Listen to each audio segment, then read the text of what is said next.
Good morning everyone. দেখো কত সুন্দর ফুল। তো চলো ভগবানের নাম নিয়ে শুরু করে দিলাম আজ আবার সকালের বাসি কাজগুলো।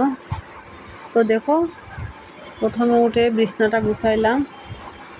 তারপর যেখান থেকে ভিডিও ব্লগটা দেখতেছো সবাই ভালো থেকো, আর আমিও ভালো আছি আপনাদের আশীর্বাদে। আর কে কোথা থেকে ভিডিও ব্লগটা দেখতেছো প্লিজ একটু লাইক কমেন্ট করবা, শেয়ার করবা, অন্যদেরকে একটু দেখার সুযোগ করে দিবে।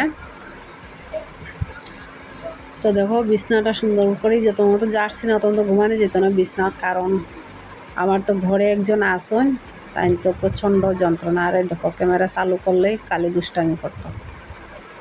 দেখো তারপর ঘরটা ঝাড়ু দিয়ে দিলাম। ঘরটার মধ্যে প্রচণ্ড কিতা হইতাম, ঝাড়ুটা দেওয়া মাত্রই আবার বালু আইনা রেখা দেয়, ঝাড়ুটা দেওয়া মাত্র আবার বালু বালু দিয়ে রেখে। তারপর বাসনটা ধুইয়া রাখলাম এখানেও রাখা, স্নান টান করিয়া আইয়া পূজা দিলাম। তো পূজাটা দেওয়া শেষ করলাম, স্নান টান করে ফুল টুল গেও তুললাম। তারপর ভোগটা ছুটাইয়া বাসনটি ধুইয়া রাখা দিলাম এখানে, একটু জল জলে শুকাইলে পরে আইনা রাখা দেবো ঘরে।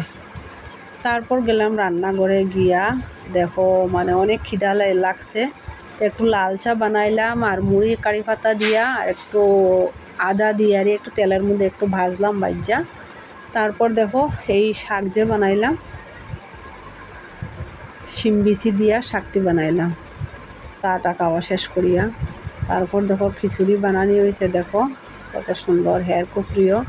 তো সবিতা সেন ফ্যামিলি ব্লগে বন্ধুরা সবাইকে অসংখ্য ধন্যবাদ। তো আজকের ব্লগটা এখানে সমাপ্ত করলাম। সবাইকে শুভ সকালের শুভেচ্ছা।